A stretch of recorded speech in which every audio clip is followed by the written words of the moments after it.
I'm Brenda Caldwell, aka Dr. B.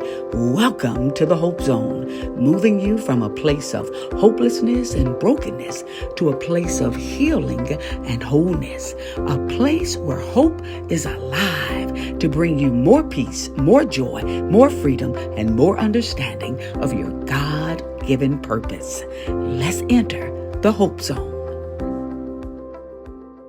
Hi, and welcome into another edition of the Hope Zone. You've entered the Hope Zone with me, Brenda Caldwell, aka Dr. B. Listen, in the Hope Zone, there is hope for every situation. Hope for every situation. You're in the right place at the right time with the right vessel. It's about to go down. Yes, we have been discussing the 12 empowerment rights. So we've been saying, I have a right. I have a right. And we are going to conclude this Empowerment Month and this series today. I'm excited about picking up with number 9. So 2 other episodes before. First of all, this is episode number 16. Can you believe that? We've been hanging out together now for 16 weeks. But if this is your first time coming into the Hope Zone with me, Brenda Caldwell, aka Dr. B, I'm excited about having you. I am ringing a bell for you because you are so valuable and so important, so special that I would get the privilege of pouring life into you. So welcome in if it's your very first time listening to the Hope Zone podcast. I want to say though, if you have, this is your first time, or if you have not listened in a while and you've missed the 12 empowerment rights, you want to go back to episode number 14, episode number 15, and get those rights, because those were number 1 through 4, and then number 5 through 8. We're going to conclude today with number 9 through 12. I promise you want to know these rights. So get a pen, get a piece of paper, or get ready to take notes on your phone, however way you want to do it. You want to know these rights. These rights are about empowering you to be able to walk in your authority and to walk in your power as a child of God, as a human being, as a person of value and worth, so that you can overcome any people pleasing. If that's an issue, you can overcome being passive in your relationship or in your communication style. It is so powerful to know your rights. And so as a clinical therapist, I love to work with people to work through their issues, matters of the heart and things like that. And one of the things I love to tell my clients is that you need to be able to know your rights and be empowered so that you can make informed, healthy decisions as you move forward in life, because one of the greatest stressors of our life is dealing with people. Oh my God. Did you hear that? People put more stress on us than anything else. It's people. And so people, I love to say that our greatest deliverance really is not being delivered from drugs, alcohol, any other kind of substance. Greatest deliverance that we can experience, I believe, on this side of heaven, is just being delivered from people. What people think of you, what people are going to do, what people are going to say. If you make this decision, who's not going to like it, who's not going to, support you, and things like that. And so when you come into your rights, you find your voice. When you come into your rights, you find your power. When you come into your rights, you are educated and you are enlightened on what you should be tolerating and what you should not be tolerating. So I'm excited about sharing these rights. I first of all, again, want to say thank you for sharing this podcast. It is so important to me that I continue to obey what God told me to do, which was put hope in the earth in a new way. And this podcast is a new way. So thank you for sharing it with your family, your friends, your bestie, your coworker. You are impacting somebody else's life. Thank you for being thoughtful enough to do that. I certainly appreciate it. So as we get started, we're going to pick up with number 9 here. And so number 9 today says, I have the right to make my own, I'm sorry, I have the right to my own need for personal time and growth. Why don't you say that? I have a right to my own need for personal time and personal growth. As you may know by now, Dr. B believes in the power of words. I know the spirit of words, the power of words. I've been a student of words many, many, many years. And I absolutely know the impact of what happens when you say it, when you release this out of your mouth. And so I want you to get that in your spirit. I really want you to get it in your spirit and actually say, I have the right to my own need for personal time and personal growth. Did you say that? I believe you said it. I just believe you said it. I put the words out by faith. I believe in affirmations. I believe in speaking life. I'm one who lives by the power of my words. I promise you, the more you speak it, the more you come into agreement with it, these truth, these empowerment rights, you'll begin to live them out. Yes, you will. All right. So let's talk a little bit about what this really means. I have the right to my own need for personal time and personal growth. It is your prerogative. It is your right. It is your necessity to have personal time and personal growth. And so think about an area of your life where you have just been thinking about it. You've been thinking about it. You haven't acted on it, but you feel like you need more time for yourself. Are you a parent and you are mom or dad that you give a lot of time to your family, but you just feel like you lose yourself? Come on. Are you a single mother who feels like you pour so much into your children that you just don't even have time to breathe for yourself? You could be a single dad watching right now and thinking the same thing, that I just don't have enough time for myself. You could just be single with no children. And it's not about whether or not you have children, you per se or not, even though children, we love our children, but they can take up a lot of time, when they're younger. When they get older, are you with me? It kind of frees up our time to a great degree, depending on the relationship. But if you're single and you don't have children, still think about it. You have a right. You might just have a lot of friends. You may have a few friends. You may be connected to a lot of different organizations, or you might just have, one or two close friends. But whatever it may be, whatever your relationship status may be in life, you have a right to your own need for personal time and personal growth. What does your personal time and personal growth look like? Have you even had time to even think about that? Are you like, Dr. B, I haven't even had personal time. Oh my God, what does that even sound like? What is personal time? You have a need for it. Every human being has a need, because what happens is, if you don't give yourself a time to just have a Selah moment, the Bible calls it Selah. It's like a supernatural pause in your day. Sometimes you may read a scripture, particularly in Psalms, and you'll see it has a scripture, then it'll say Selah, which means pause, stop, rest for a moment, think about what you just read, let it soak in. That is a powerful thing. So when you think about personal time, whatever that may be, do you have a day set aside, an hour a week? Do you have time that you have literally intentionally allocated just to yourself? When is your wind down time? When is the best time of your day? Whatever it is, if you don't have anything, if you just get up from morning to night and just go forth, and you're just doing this and you're doing that and you're running here and you're running there, you're tired, you're stressed, you're agitated, you're irritated. Come on, you with me? It plays all into causing your joy to be diminished, your peace to be diminished. It causes anxiety level to go up when you don't have the intentional built-in time for yourself, that personal time.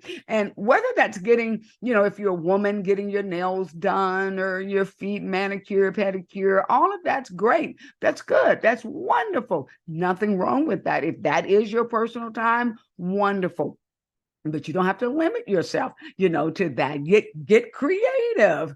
Are you with me? You can build in some more personal time, because the more that you retreat and have a personal time, whether that's you read a book, you go to the park, you take you a walk, you take a long drive on Sundays, whatever your personal time looks like, where it's just you by yourself, where you just kind of just, stop and you just breathe. You just breathe in love. I breathe in peace. I breathe in joy. I need to just chill. Whether your personal time is a good long nap that you do, come on, at some point of your day, whatever it looks like, be intentional. That is your right. That is your right. Mama, what are you doing? What are you doing? Come on out here. We need you. Excuse me, sweetheart. I'm having my personal time. Okay. I'll be out. I'm having my personal time. Okay. Boy, get out of here. Leave me alone. You don't have to say that. Train the people in your life to respect your personal time. Okay. It makes you better. It makes you come back refreshed. Try implementing into your life, if you have not, time for yourself called personal time. You have a need for that, and it's okay. You don't have to apologize. Okay. If you need to, you can be married, wonderful relationship, great marriage. You still have a need for your own personal time. You can be in a significant other relationship. You still have a need for your own personal time and your own personal growth. We should all be growing. If we're not growing, we're dying. Okay, meaning we're withering, and you just, life can become dull. So what's your personal growth? What does that look like for you? Is that you taking trips that are informative, that are educational? What does your personal growth look like? Is it getting a special Bible study, signing up for some a course online, a spiritual course online, taking some type of empowerment coaching class, taking some kind of cooking class? What does that look like for you? What does that look like? But you have a need for personal growth. Don't apologize for it. Don't apologize. Okay. I have a right to my need for personal growth and personal time and personal growth. It is okay. It is okay. It is your right. And it's also necessary. It just makes you a better person. It makes you more wholesome. It just gives more joy, gives more contentment, and it just makes your life, honestly, have more meaning when you feel like you're taking time. Because I'm going to tell you, my personal time, one of the things that I love to do for personal time, may sound a little silly, I am a squirrel watcher. Oh my God. Squirrels are the coolest. I'm telling you, squirrels are they run up and down the tree. I have a big backyard. I have a huge basketball court in my backyard. I'm a former basketball player in college and so forth. And so I've been in sports for a long time. I've taught kids how to play. I've been a basketball coach for in my former life for many, many years. So basketball for a long time was a big part of my life. So I built this really, it's a half-court basketball court, and it was one of my dreams come true and what have you. And so I do it for the kids and have kids come. Sometimes I have to get on to kids because they will jump my fence. Disrespectful, out of order. And they put the word out. Somebody said that I'm the lady in the neighborhood, has this, this house is kind of like a community center. And I was a really nice lady and all of that. And I told these kids who jumped my fence and told me that, put the word out on the street that the lady on the corner, her name is Miss B. She's a really nice lady. Yes, she is. Loves kids. But if you jump my fence, I will shoot you. Okay? I will shoot you. I don't even own a gun. Okay, really, I was just talking. But I made the kids play. I made them pray and then we played. Okay. I love it. Oh my God. I love it. But here's the thing. That is my thing. I love to hang out. That's my personal time, hanging out with kids. I love it. It does my heart good. But back to the squirrels. One day I looked out the window and I saw a squirrel. I literally have painted, how a free throw line is and how it looks on a real basketball court. So I painted a free throw line and there was a squirrel, I kid you not, at the free throw line with a acorn in its hand, looking like it was trying to shoot the acorn in the basketball goal. I was tripping out. I was cracking up. That squirrel, God, if I could have just run down there and gotten a picture of it. I was too busy watching it, but it looked like the squirrel was trying to shoot hoops. Okay. That's my personal time. I love to look out and see squirrels, and I can watch them for hours. And sometimes I have to remind myself, wait a minute, this squirrel is living life. Let me go and work so I can have some money so I can live life. Squirrels don't have a job. Are you with me? And so personal time, your need for personal time, your need for personal growth is yours. Own it. Don't apologize for it. Okay. Whatever your personal time is. Let me move on. That was number 9. I'm still thinking about that squirrel. Okay, my God. All right, here we go. Number 10 says, I have the right to make decisions based on my own judgment. That's a good one. Number 10, I want you to repeat this.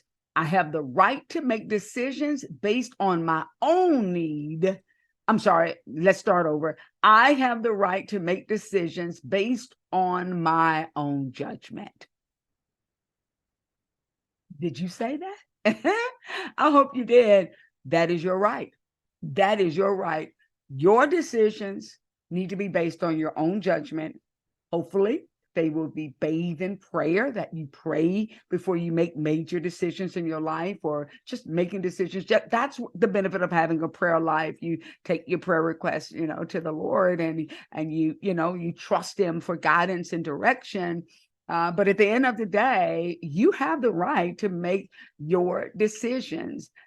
Make your own decisions that are based on your own judgment. And so if you feel that launching out into a business, starting some, sideline business, or launching a ministry, launching a program, or writing a book, or being a person who, likes to give money and sow money to people, things like that, whatever the decision may be, quitting your job, letting your job go, changing jobs, maybe changing your career, altogether. That is your right based on your own judgment. A few episodes ago, I was sharing with you that a good friend of mine came by to see me, and she was giving me her new book, and it was just awesome because that was a dream of hers to write this children's book. In the meantime, she shared with me that she was going to, when she leaves the corporate arena, her next career move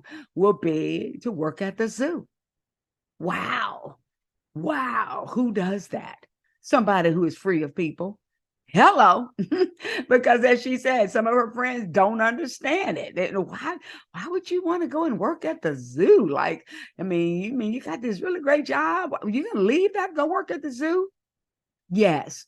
Why? That's a decision based on her own judgment. And for her, a huge animal lover, just wants to be in an environment that not just, going to the zoo every now and then, but literally working there, in the zoo is a desire of hers. It's a passion of hers that she's always had in terms of, loving animals, but that she's planning for that.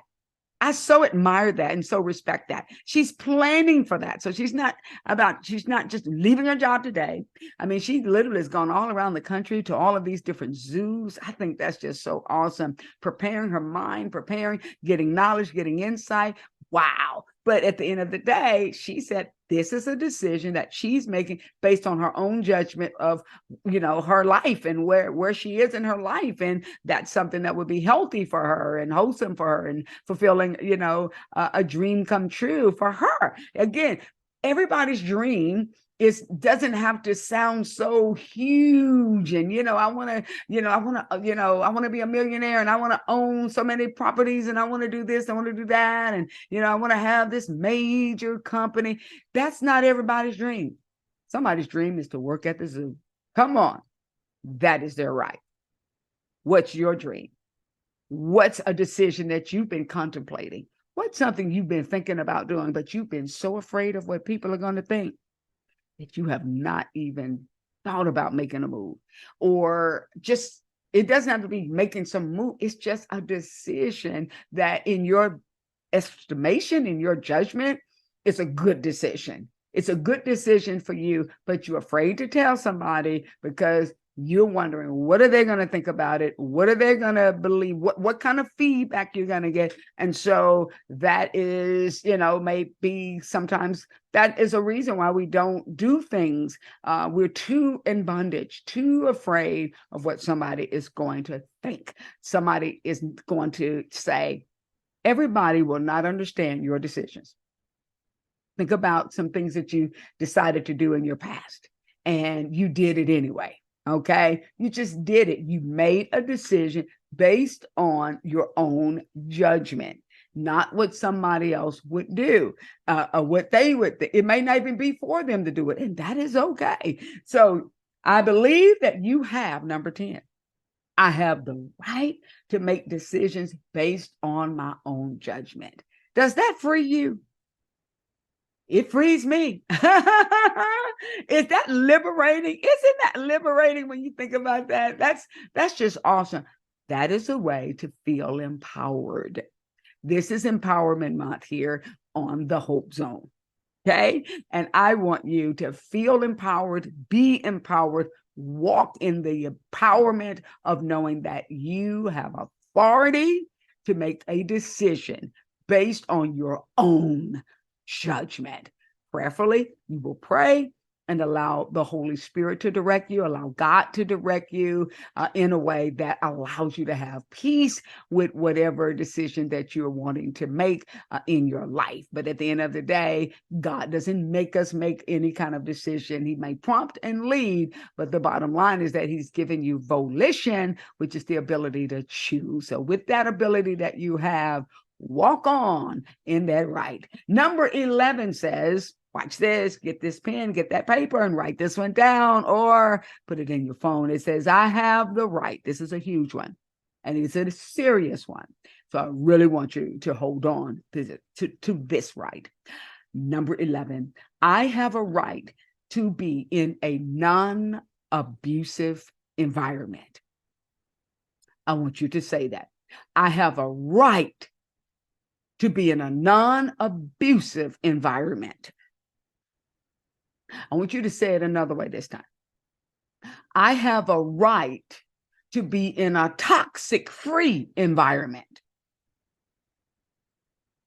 You see, it may not be necessarily just abusive, and we're going to break that down. But sometimes you are tolerating just being in a toxic environment. You have a right to not be in a toxic environment. So what is toxic? What is abusive? Let's start with abusive. When you talk about abusive, again, the first thing we think of is physical abuse. And absolutely, you have a right to be in a non-physical abusive environment. Someone hitting you, someone punching you, someone in some kind of way just physically assaulting you in any kind of way, threatening you in any kind of way, threatening to do bodily harm to you, or any kind of abusive language that you may be receiving. So you have a right not to be in an environment that way. God never has called anyone to live in, stay in, or tolerate any kind of abusive environment regardless of who that person may be. And that is the truth. I really want you to get that, whether it's a spouse, a significant other, a parent, are you with me, a friend, so-called friend, some kind of abusive environment in your workplace. There are laws against that kind of behavior being perpetrated against you. So you have a right. Do not tolerate it being in any kind of emotionally abusive environment, a mentally abusive environment, someone constantly harassing you, someone constantly picking on you, someone constantly threatening you. As I said, any kind of environment, verbally abusive. A lot of times people will tolerate a verbally abusive environment. That's just meaning being put down constantly, being criticized constantly, being, again, cursed at constantly. It is not the will of God at all that you or I live in or tolerate being in an abusive environment. And whatever that environment is. So if it's around your family, let me let you get free. Let me help you get free. Even if you're a family, when I mean family, extended families, immediate family, if you're an adult and you're going around your family, what have you, if you're, being a target of teasing, a target of bullying, a target of, jokes, or just, the environment is just very toxic. A toxic environment is when you're in an environment that makes you physically sick, emotionally disturbed. It vexes your peace. You feel, this is when you know you're in a very toxic environment, drained. If you're in a relationship that drains you, you're in a toxic environment. And if I were you, I would run. Get out. Get out. It does not get better generally when you're dealing with very toxic people, because those toxic individuals may have personality disorders. One very namely that common that comes to me is narcissistic, personalities that they will drain you. They're very dramatic. They're very drama filled. They are very blame oriented. They're very self-absorbed. They'll place all the blame on you. They'll just target you, manipulate you, just absolutely say things to you and do things that will cause you to feel just trapped, and you won't even know that you're in an abusive relationship, but you are. Are you with me? I know that's a word for somebody that's watching right now, and so I may do a whole segment just on narcissistic relationships, but it's draining even using that word, if I can be very honest with you. But the most important thing I want you to understand is that you have a right not to tolerate, live in, and be a part of an environment that is abusive in any way, environment that is toxic in any way. Remove yourself, and you need to just embrace truth. And it may be difficult and hard, and you think, well, Dr. B, I love this person, they're my friend, there it is, they're that. Remove yourself and set healthy boundaries. Learn how to set healthy boundaries, but you definitely do not want to tie yourself up being just so inundated in that relationship that you just tolerate and settle and make it your norm. You don't want to be in an environment that is toxic and unhealthy, and that is just your norm. That's just the way it is. No, it doesn't have to be the way it is. You have a right. I have a right not to be in an abusive relationship. I have a right not to tolerate a toxic environment. Are you with me? Whatever it is, if it's on your job, if it's abusive relationship or abusive environment on your job, you either quit, find you another job, quit. Sometimes you have to walk off a job on faith if it's that bad. But the most important thing, you need to be reporting that to somebody. That needs to be reported if you are experiencing that in the workplace, because there are laws to protect you. In your personal life, do not tolerate or accept on any level abusive behavior, abusive and toxic behavior. Are you receiving that? And if this is not you, It's somebody you know.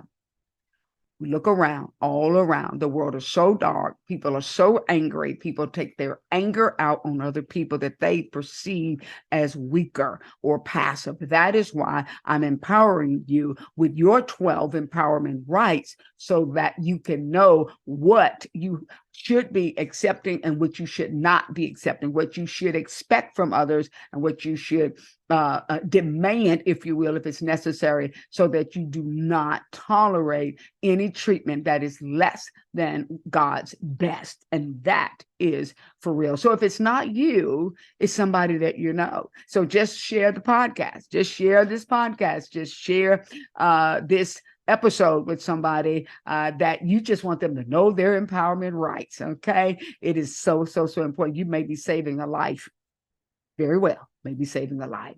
The last one that we're coming to today as we wrap up the 12 empowerment rights, saying, I have a right, is number 12. And that is, I love this one. I have a right to live my life in a way that makes me happy. Wow. Would you say that? I have a right to live my life in a way that makes me happy. I believe you said it. That's why I pause. I believe you said it. Yes. In case you didn't know, you have a right to live your life in a way that makes you happy. What makes you happy? What is it that you like to do that makes you happy? Are you with me? I have a client that I just adore, and she knows who I'm talking about. One of my beloved counseling clients. I just really love her. She has such a precious spirit, and she's, a simple person, and she says that she's goofy and all of that, but I love her spirit. She likes the things that are just simple. And like she said, it doesn't take a lot to make her happy. And so that is great. That is absolutely wonderful. We're going to be happy when I'm going to be happy when I get my degree. Oh, I'll be so happy when I get my new car. Oh, I'm going to be so happy when I buy my new house. Oh my God, I'm going to be so happy when I leave this job. No. You have the power to decide that every single day you're going to choose something to be happy, something to be joyful, something to be grateful for. You have a right to live your life in a way that makes you happy, and find the things that make you happy. Do the things that make you happy. If it makes me happy to sit out and watch squirrels on my basketball court shoot hoops, hey, go for it, Dr. B. Listen, what makes you happy? What are the things that make you happy? You have a right to live your life. If it's a simple life, or it's an extravagant life, if it's a life where you want to travel, whatever makes you happy, just know that that is your prerogative. That is your right to be able to live your life in such a way that makes you happy. And so if you've decided to be single, because you tried relationships and they've not worked out for you, then give yourself time to get to know you and love you and value you for who you are. It's okay if that makes you happy. A person can't make you happy. Oh my God. A person cannot make you happy. You've got to be happy and whole and single all by yourself in order to know what true joy and happiness looks like. Too many people are thinking that somebody else is going to make them happy, and that's why they're looking for relationships and end up tolerating sometimes unhealthy relationships that create these bonds that could be so hard to get out of. And so it's important, if you're going to be in a relationship, that you're happy, that you're whole yourself. Are you with me? With yourself, and you're not dependent upon someone else. But you have a way, you have a right to just live your life in such a way that just makes you happy. If it's simple little things that you love to do and that makes you happy, go for it. Okay. If it's big things that you like to do, you love traveling. I have a nephew that loves to travel. I'm telling you, he's the most vacationing person I've ever met in my life. Every time I talk to him, he's either coming off a vacation, he's about to go on vacation, or he's on vacation. One of the three. He tends to he has more vacation time than the president, I promise you. But the point is, he lives his life in a way that makes him happy. He's single, doesn't have children, children, hey, you have to make the most of the life that you have and be happy with the life that you have. And you are the only one that can make that decision. Wow. Okay. Well, we are wrapping up the 12 empowerment rights. What a joy and what an honor it has been to spend this time with you, these last three segments of the Hope Zone, breaking down the 12 assertive rights. Again, episode number 14 started it. Episode number 15 gave you number 5 through 8. And of course, we're concluding on today. So if you didn't get the last two, go back so you can get the full list of these 12 empowerment rights. I just am so excited. I just believe you feel empowered, that you feel powerful, that you feel in control, that you are finding your voice and you have found your voice and you realize, wow, I have some amazing rights. Yes, you do. Well, as we close out, I just want to say thank you again for sharing the Hope Zone podcast. Of course, you know me as a podcaster, and you've heard me say that I'm a clinical therapist. That's what I do. It's one of my hats. But I'm also an empowerment speaker, and I love to motivate and inspire. I'm a minister. I speak at churches. I speak at conferences, women's conferences, and so on and so forth. Just to get a little bit more about the work of Dr. B, I'm giving you my website today, which is drbempowers.com. drbempowers.com. You can go on my website and find out a little bit more of my work, as you may know somebody who's looking for a conference speaker for women, for men, for youth. I speak at youth events in schools all over the world. This is part of my life's work as well. So I love to pour out hope in every avenue, and this is the newest avenue, doing it as a podcaster. So you can go on my website and learn more, and to also book Dr. B for an event. And if you want to send me an email, a personal email, go to Dr. B at BrendaLCaldwell.com, Dr. B at BrendaLCaldwell.com. I would love for you to just send me a little feedback and just tell me how you have received these teachings on the empowerment rights. What did they do for you? Did it empower you? And what have you? I'd love to give some feedback on that. And of course, I'd love for you to subscribe to the show wherever you listen to a podcast. So thank you so much for being thoughtful to share the podcast and to leave a review. And again, to just know that I appreciate you being a part of this journey. So as we conclude today, hope is who I am. Hope is what I do. Hope is what I give. Hope is why I live. And I always tell you, from your worst day to your best day, and every day in between, there's always a reason to have hope. So do this. Hold on to hope like it's a piece of rope. Until next time. I'm so glad you made it to the end of the podcast. If the Hope Zone is making a positive difference in your life, please subscribe to the show so you don't miss the next episode. Leave a review, and most of all, share it with your friends. And remember, from your worst day to your best day, there's hope in every situation.